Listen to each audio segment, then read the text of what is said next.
ففروا إلى الله إني لكم منه نذير مبين. Yang keempat, berkata penulis rahimahullahu ta'ala, an-naqid ar-rabi', pembatal keislaman yang keempat, halaman 12 dari buku panduan. Kata beliau, ar-rabi' man i'taqada anna ghaira hadi an-nabi sallallahu alaihi wasallam akmalu min hadiyihi aw anna hukma ghairihi ahsanu min hukmihi kalladhina yufaddiluna hukm at-tawaghit ala hukmihi fahuwa kafir. Iya.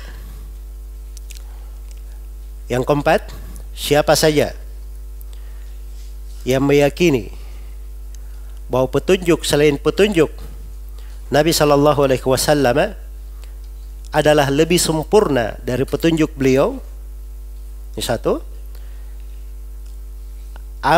atau dia meyakini bahwa hukum selain hukum beliau adalah lebih baik daripada hukum beliau.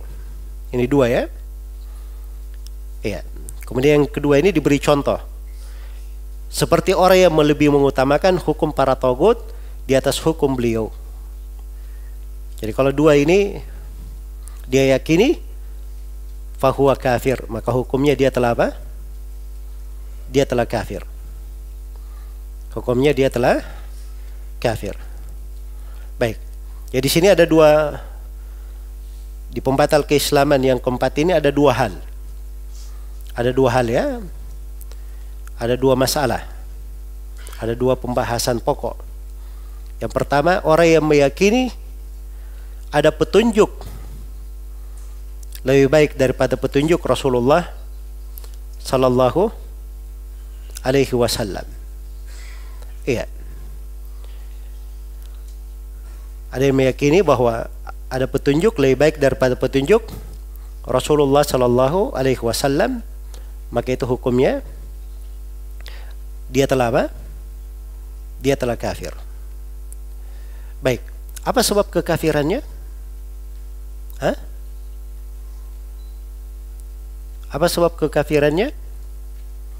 Karena petunjuk Nabi sallallahu alaihi wasallam itu sudah diterangkan sebagai petunjuk yang paling sempurna. Agama beliau adalah agama yang paling sempurna. Allah Subhanahu wa taala berfirman, "Al-yawma akmaltu lakum dinakum wa atmamtu alaikum ni'mati wa raditu lakumul Islam dina." Iya. Pada hari ini telah ku sempurnakan agama kalian untuk kalian, dan telah ku cukupkan nikmatku atas kalian, dan telah ku ridhai Islam sebagai agama kalian. Iya. Jadi telah ditegaskan bahwa agama Nabi Muhammad sallallahu alaihi wasallam adalah agama yang paling sempurna. Ya, dan petunjuk beliau adalah petunjuk yang paling lengkap. Nah, Nabi sallallahu alaihi wasallam bersabda, "Fa inna ahsanal hadithi kitabullah wa khairal hadi hadi Muhammadin sallallahu alaihi wasallam." Sungguhnya sebaik-baik pembicaraan adalah kitab Allah, dan sebaik-baik petunjuk adalah petunjuk Nabi Muhammad sallallahu alaihi wasallam. Iya. Baik. Petunjuk Nabi itu Al-Quran dan Sunnah Rasulullah sallallahu alaihi wasallam. Sedangkan Al-Quran itu telah disifatkan dengan sifat yang paling tidak ada yang mengalahkannya. Misalnya, Inna Allaha yahdi, Inna hadal Qur'ana yahdi lillati hiya aqwam wa yubashshirul mu'minina alladhina ya'maluna as-salihat anna lahum ajran kabira. Iya. Sungguhnya Al-Quran ini memberi hidayah kepada jalan yang paling lurus. Ya, kalau ada yang meyakini lebih lurus, berarti dia mendustakan Al-Quran. Al-Quran ini memberi kabar gembira kepada kaum mukminin yang beramal salih bahwa untuk mereka pahala yang sangat besar.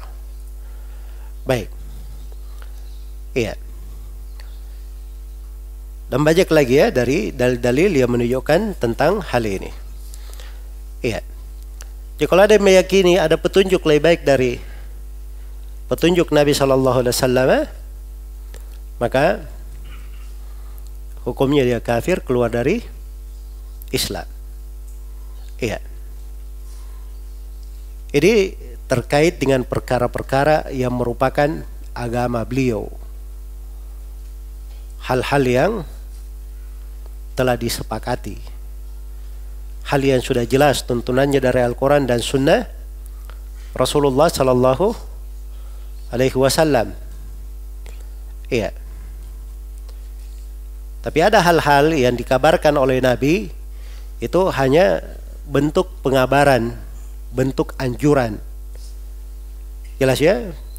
Pernah Nabi Sallallahu Alaihi Wasallam melewati sebagian sahabat.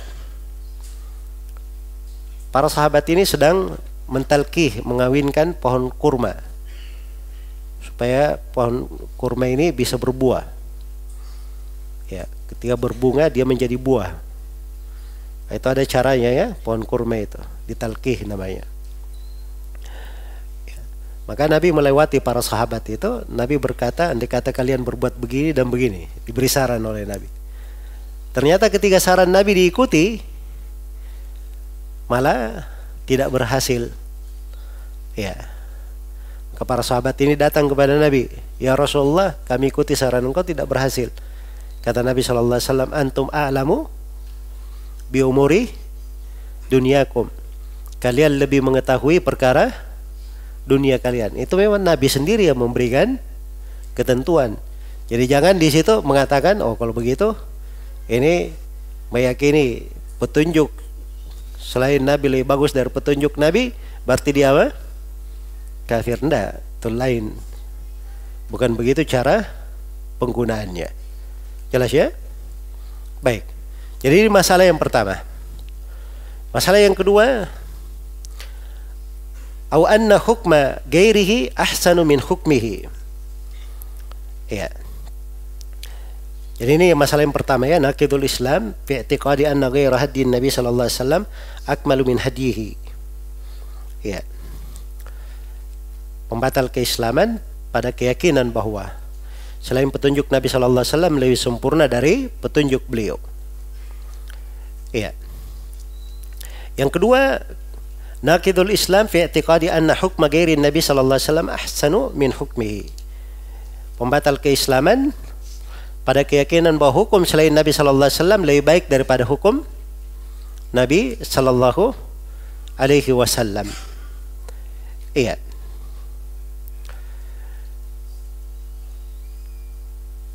Ini pembatal keislaman yang kedua. Nah, jadi kapan dia meyakini hukum selain Nabi itu lebih bagus dari hukum Nabi, maka ini dari hal yang membatalkan apa? Membatalkan keislamannya. Iya. Tapi ini oleh para ulama diikat dengan beberapa ketentuan. Iya. Diikat dengan beberapa ketentuan. Jadi kapan dia menjadi pembatal keislaman? Jawabannya pada 6 keadaan. Pada 6 keadaan. Keadaan yang pertama namanya al-istihlal. Dia meyakini halalnya hal tersebut.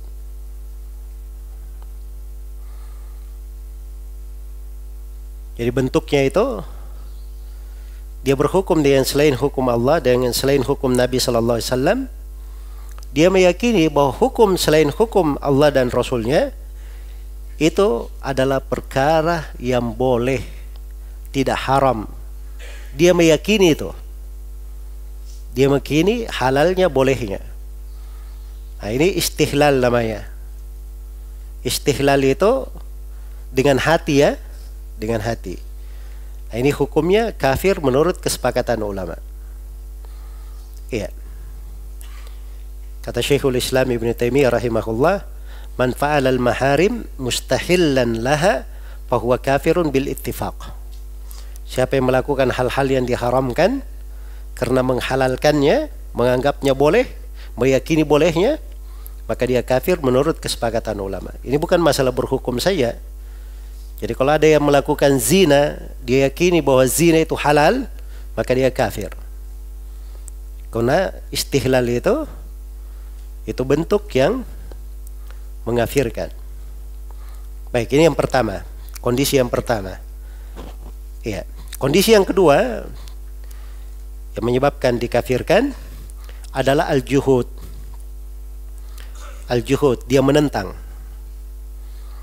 Jadi dia berhukum dengan selain hukum Allah dan Rasulnya karena menentang hukum Allah. Karena menentang hukum Allah. Iya. Karena menentang hukum Allah. Maka ini adalah kafir menurut kesepakatan ulama. Jelas ya? Baik. Yang ketiga, at-takdzib. Dia mendustakan. Bentuknya dia berhukum dengan selain hukum Allah dan Rasulnya dalam keadaan dia dustakan hukum Allah dan Rasulnya. Dia mendustakannya.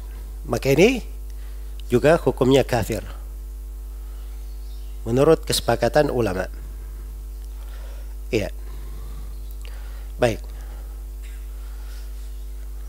Itu kaidah umum ya, disebutkan oleh Syekhul Islam, fakullu mukadzibin lima ja'at bihir rusul fahuwa kafir. Setiap orang yang mendustakan apa yang dibawa oleh para rasul, maka itu hukumnya kafir. Baik, berikutnya yang keempat. Yang keempat at-tafdil. Yang keempat apa? At-tafdil. At-tafdil artinya dia lebih utamakan. Jadi dia berhukum dengan selain hukum Allah dan Rasulnya. Ya. Dalam kondisi dia anggap bahwa hukum selain hukum Allah itu lebih afdal, lebih baik, lebih utama daripada hukum Allah. Maka ini juga adalah kafir menurut kesepakatan kaum muslimin. Iya. Jelas ya? Paling sedikitnya dia ingkari ayat. Wa man ahsanu minallahi hukman liqaumin yuqinun. Tidak ada yang lebih indah hukumnya, lebih baik hukumnya, melebihi Allah bagi orang-orang yang yakin. Ya, jadi kalau ada yang menganggap hukum selain hukum Allah lebih baik, berarti dia kafir terhadap ayat ini. Kondisi yang kelima. Kondisi yang kelima, ya, al-musawah namanya. Al-musawah. Dia berhukum dengan selain hukum Allah dengan meyakini bahwa hukum selain hukum Allah itu sama dengan hukum Allah, setara, ya, sepadan, sama. Ya kalau dia samakan, ini juga kafir. Tidak ada silang pendapat di tengah para ulama.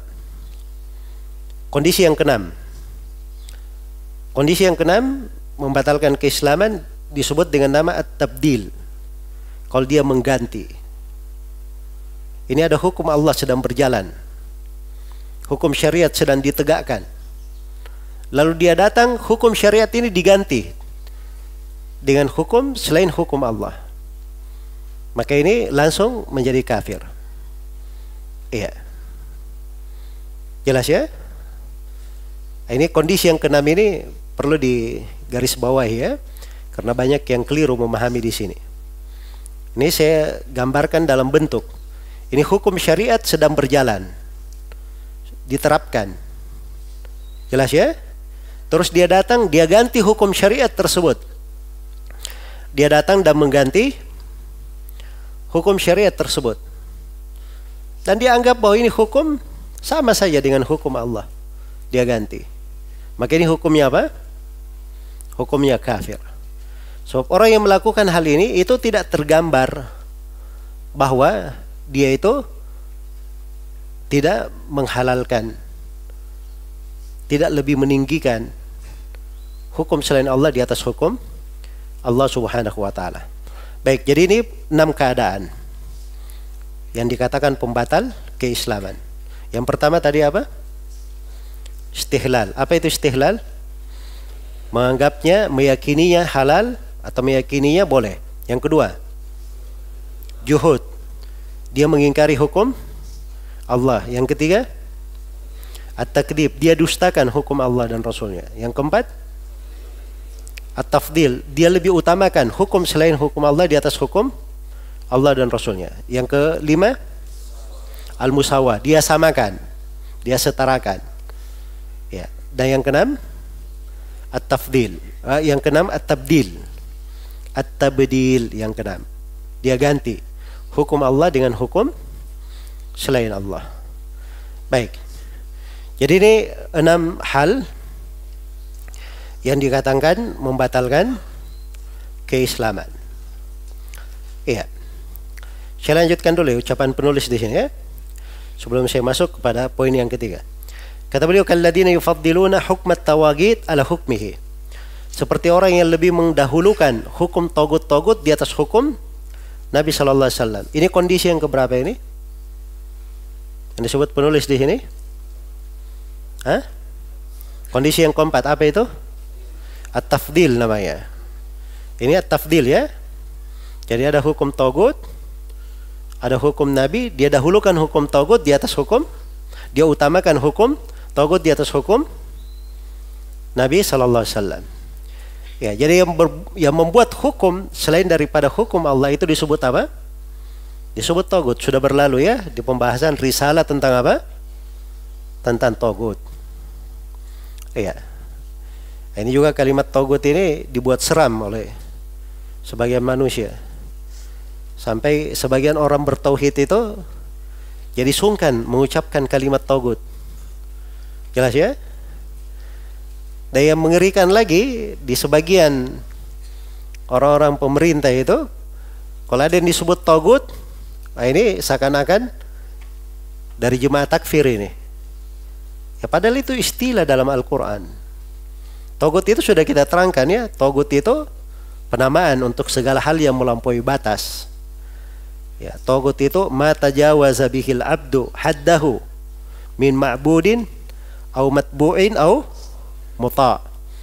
Segala sesuatu yang hamba itu melampaui batasnya, apakah dalam bentuk yang dia ibadahi, atau bentuk yang dia ikuti, atau bentuk yang dia taati.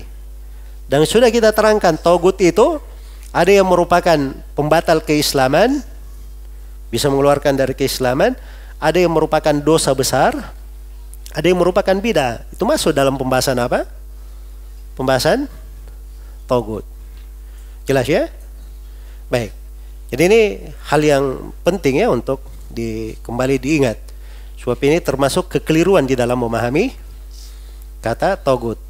Togut itu di penggunaan Al-Quran tidak di setiap tempat maknanya cuma satu, tidak. Di tempat ini kadang togut diartikan dukun, sihir. Di tempat ini kadang togut diartikan begini. Ya, di tempat ini diartikan begini. Dilihat konteks ayatnya. Ya, dan dilihat bagaimana penafsiran para ulama terkait dengan kata togut di tempat itu. Jelas ya? Ini dari mana-mana sudah kita kaji dalam satu buku khusus. Ya, di pembahasan sebelumnya, risalah tentang hukum apa? Hukum togut. Baik. Selesai. Ya. Pembahasan yang ketiga, wujub ittiba'in nabi, wujub ittiba' hadyin nabi sallallahu alaihi wasallam wa tahakum bi syar'illahi ta'ala. Ya, terkait dengan kewajiban mengikuti petunjuk Nabi sallallahu alaihi wasallam dan berhukum dengan syariat Allah Subhanahu wa taala. Ya. Allah telah memerintah, ittabi'u ma unzila ilaikum min rabbikum wa la tattabi'u min dunihi awliya. Ikutilah apa yang diturunkan kepada kalian dari Rabb kalian, dan jangan kalian mengikuti selain daripada itu. Sangat sedikit di antara kalian yang mengingat. Ya. Allah Subhanahu wa taala berfirman, "Faman ittaba'a hudaya fala yadhillu wa la yashqa, wa man a'rada an dzikri fa inna lahu ma'isyatan dhanka wa nahsyuruhu yaumal qiyamati a'ma. Barang siapa yang mengikuti petunjukku, maka dia tidak akan tersesat dan tidak akan sengsara. Dan barang siapa yang berpaling dari dikri, dikri ini Al-Quran, Sunnah, mengingat kepada Allah, siapa yang berpaling darinya, maka untuknya kehidupan yang sempit, dan dia akan dibangkitkan dalam keadaan buta. Iya. Jadi berhukum dengan wajibnya mengikuti petunjuk Nabi, berhukum dengan syariat Allah, ini adalah perkara yang dimaklumi di dalam agama. Iya.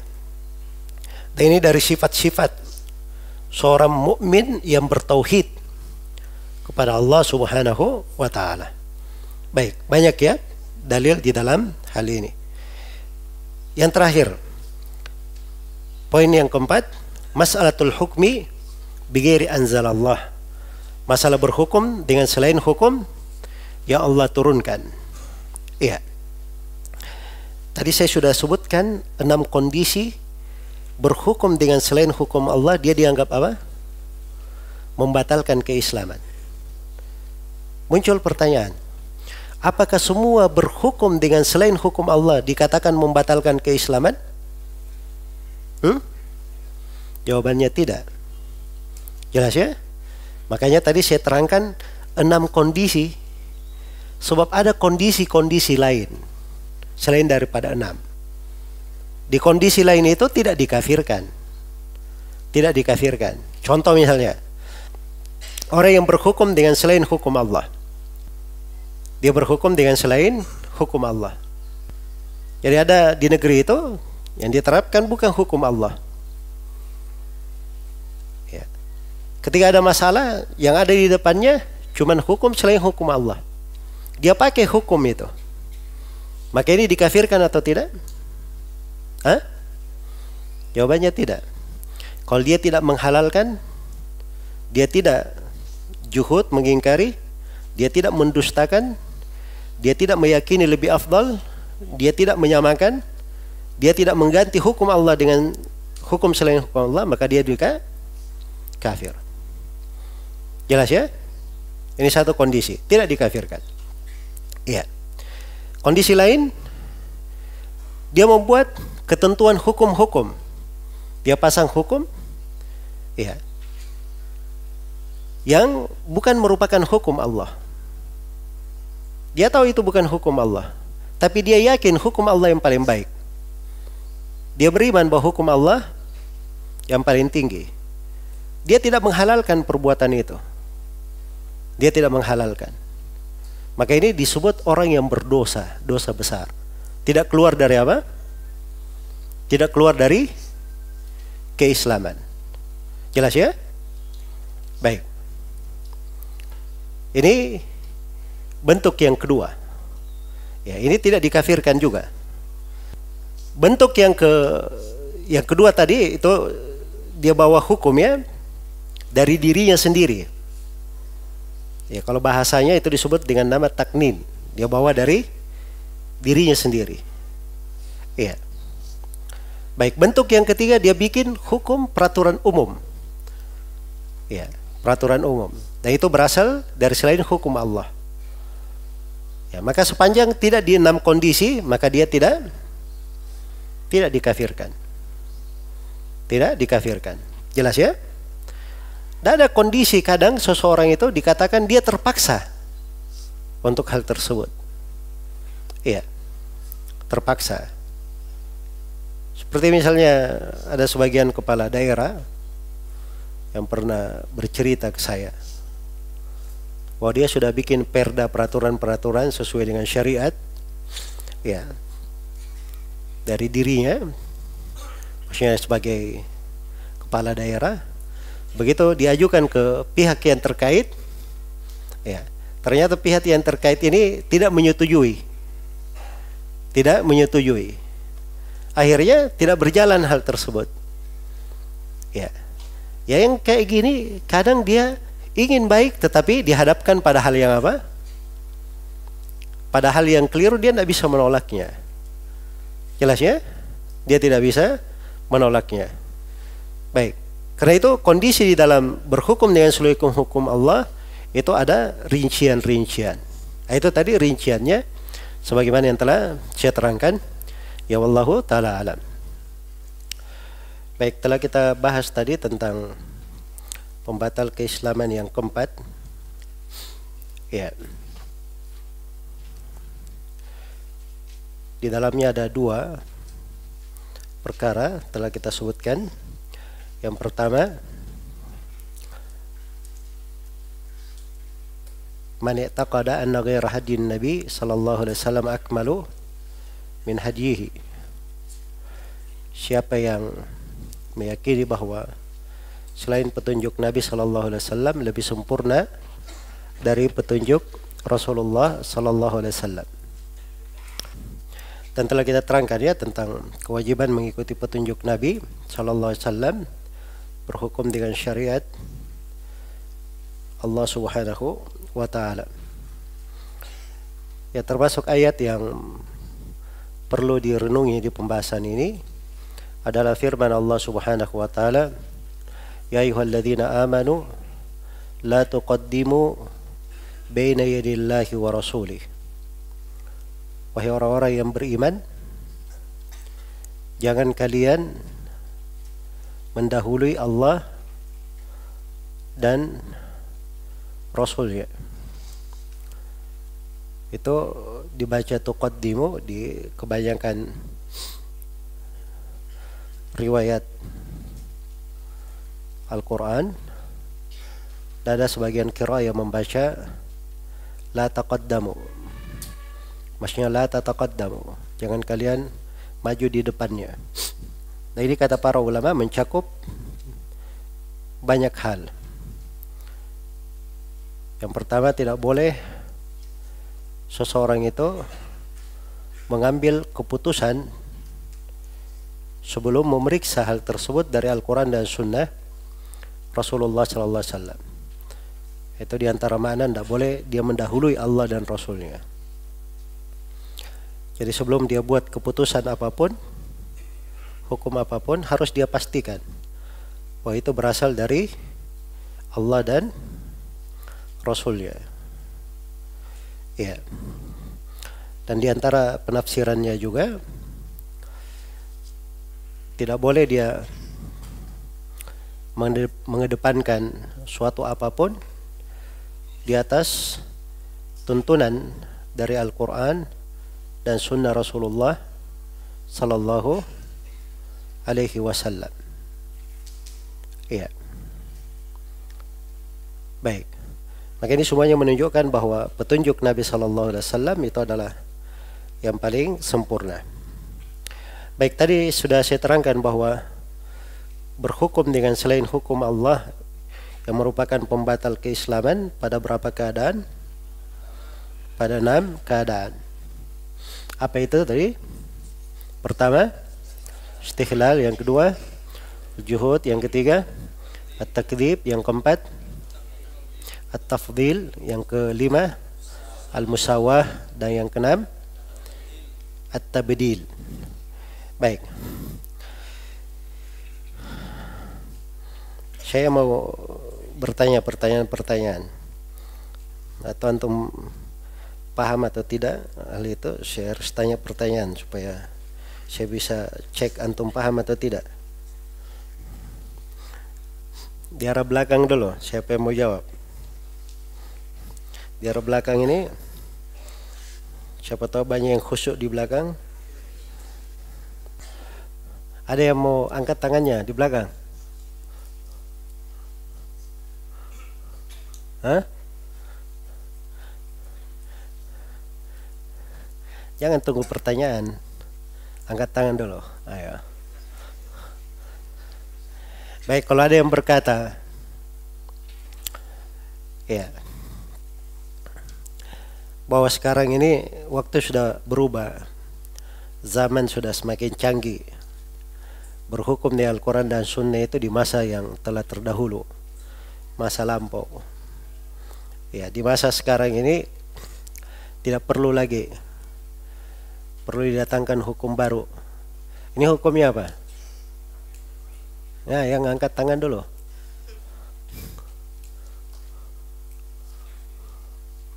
Bagaimana rinciannya?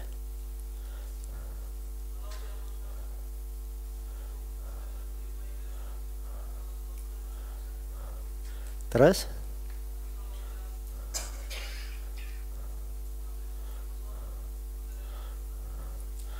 Nah, ini tidak ada rincian. Ini hukumnya murtad, keluar dari Islam, kafir.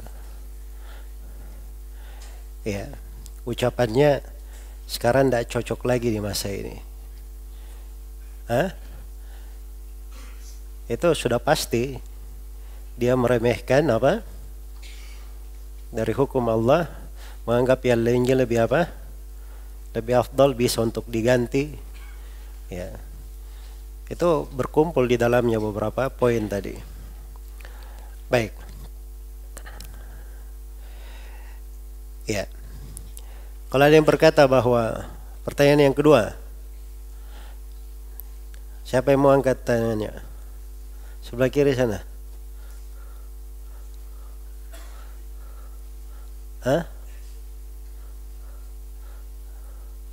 Ah, ini malu-malu semua ya. Golongan pemalu di sebelah sini. Di sebelah kanan sana. Ada yang mau angkat tangannya?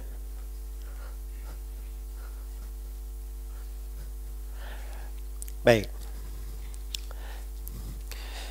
Ya, kalau ada yang berkata bahwa hukum-hukum syariat itu dalam sisi penerapan sekarang itu sudah tidak cocok lagi. Kita harus tampilkan hal-hal yang mencocoki masa sekarang. Hah? Itu hukumnya apa?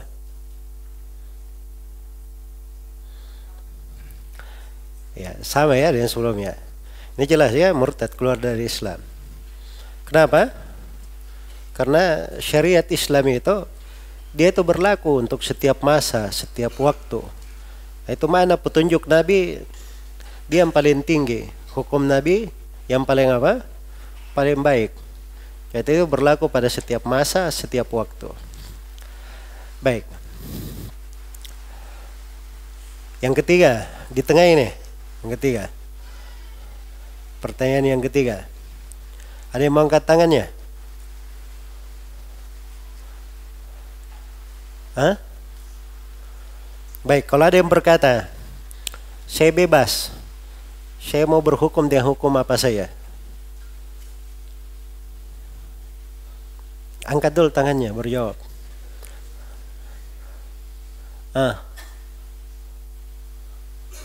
Kenapa? Kafir. Kenapa dia kafir?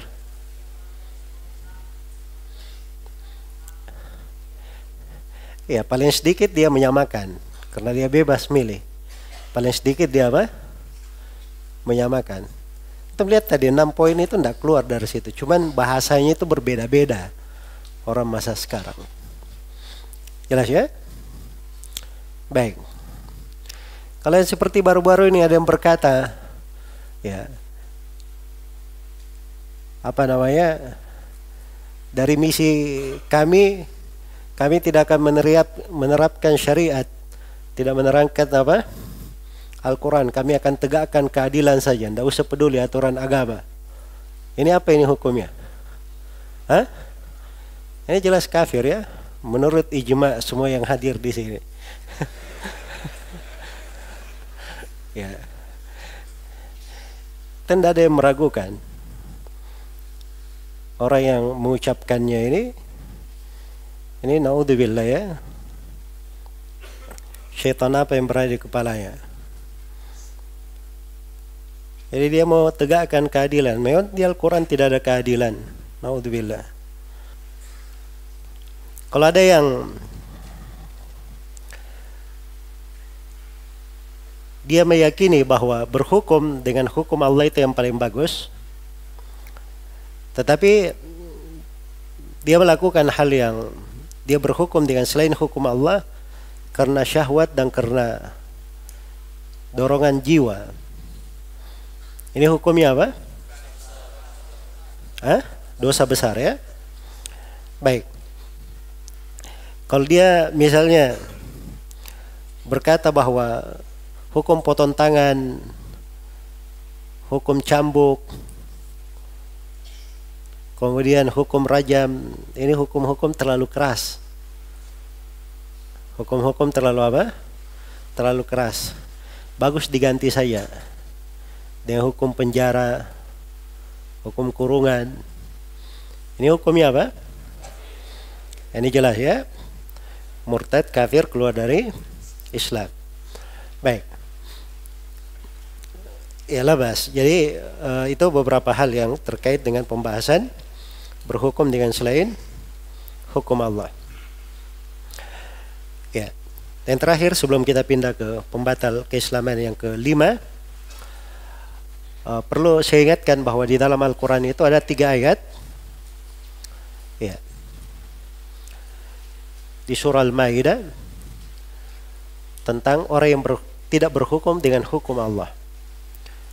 Ayat yang pertama dikatakan wa man lam yahkum bima anzalallah fa ulaika humul kafirun. Di ayat berikutnya di akhirnya wa man lam yahkum bima anzalallah fa ulaika humudz zalimun. Di 2 ayat berikutnya wa man lam yahkum bima anzalallah fa ulaika humul fasikun. Jadi ada 3 sifat. Siapa yang tidak berhukum dengan hukum Allah, maka mereka adalah kafir. Ayat yang kedua, mereka adalah orang-orang yang zalim. Ayat yang ketiga, mereka adalah orang-orang yang fasik. Baik.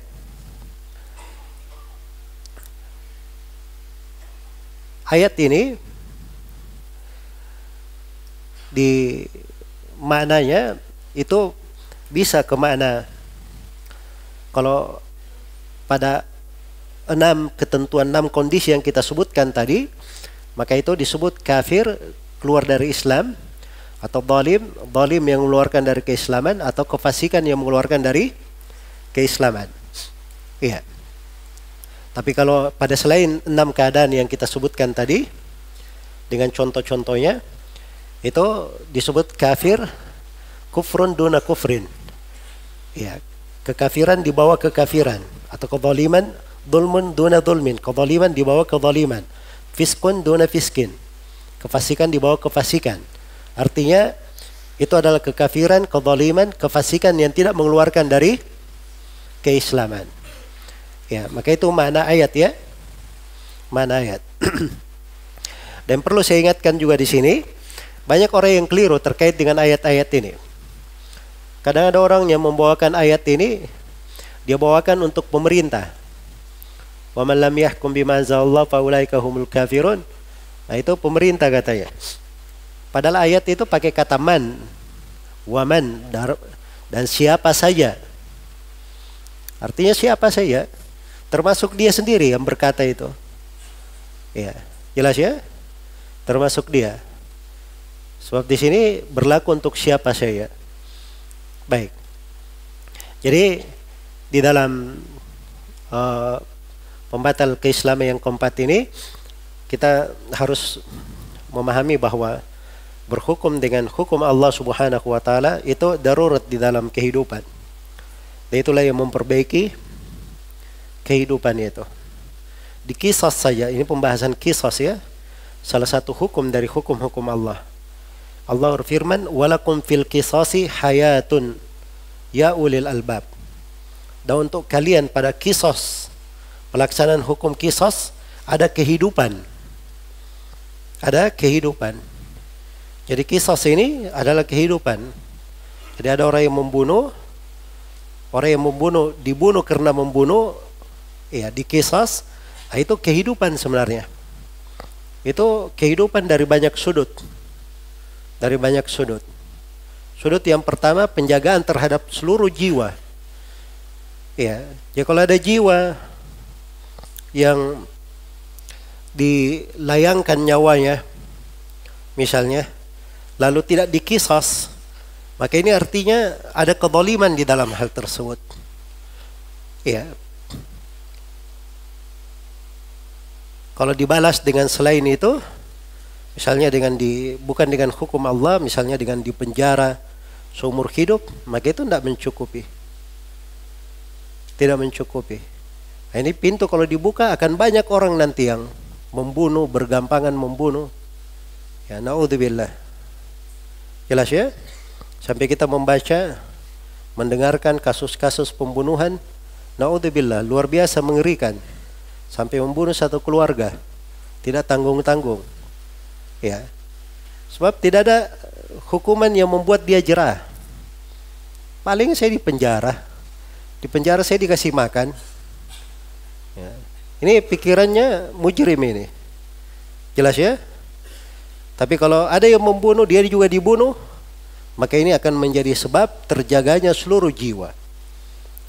Tidak ada orang yang berani membunuh. Iya. Karena itu orang yang mengatakan bahwa hukum qisas itu kejam, ini orang yang tidak punya akal sehat. Orang yang tidak punya akal sehat. Ini orang dia dibunuh, kenapa? Bukan tidak ada sebabnya. Karena dia apa? Dia membunuh. Baik orang ini ketika membunuh orang, kejam atau tidak? Kejam. Kalau dibiarkan membunuh lagi, yang lain membunuh lagi, yang mana yang lebih kejam? Nah, itu akal yang sehat, begitu cara berfikirnya. Jelas ya? Maka hukum syariat itu adalah keadilan. Di dalamnya ada kehidupan. Ada kehidupan. Satu hukum had diterapkan, yaitu ada haditsnya ya di Sunan Ibnu Majah. Satu hukum had yang ditegakkan di atas muka bumi, kata Nabi SAW, itu lebih baik daripada kalian mendapat hujan 40 malam. Iya. Jadi keberkahan di atas muka bumi itu dengan penegakan hudud, penegakan hukum had. Iya, orang yang mencuri dipotong tangannya, orang yang minum khamar dicambuk 80 kali. Ya. Orang yang berzina, kalau dia sudah menikah dihukum rajam, kalau dia belum menikah dicambuk 100 kali, diasingkan 1 tahun. Sekarang ini di penjara ya, dalam bentuk diasingkan itu sama dengan penjara selama 1 tahun. Ya. Dan seterusnya, ini hukum-hukum kalau diterapkan maka di dalamnya ada kehidupan. Ada kehidupan. Ya, dan mudah bagi manusia di dalam penerapan hukum-hukum ini. Ini rahmat Allah Subhanahu wa taala. Iya. Baik. Jadi ini dari hal yang perlu disadari, kita perlu saling ingat mengingatkan ya terhadap seluruh saudara-saudara kita kaum muslimin di negeri ini, apakah rakyat maupun pemimpin, harus diingatkan di atas kewajiban yang sangat besar ini. Semoga Allah memberi taufik kepada semuanya.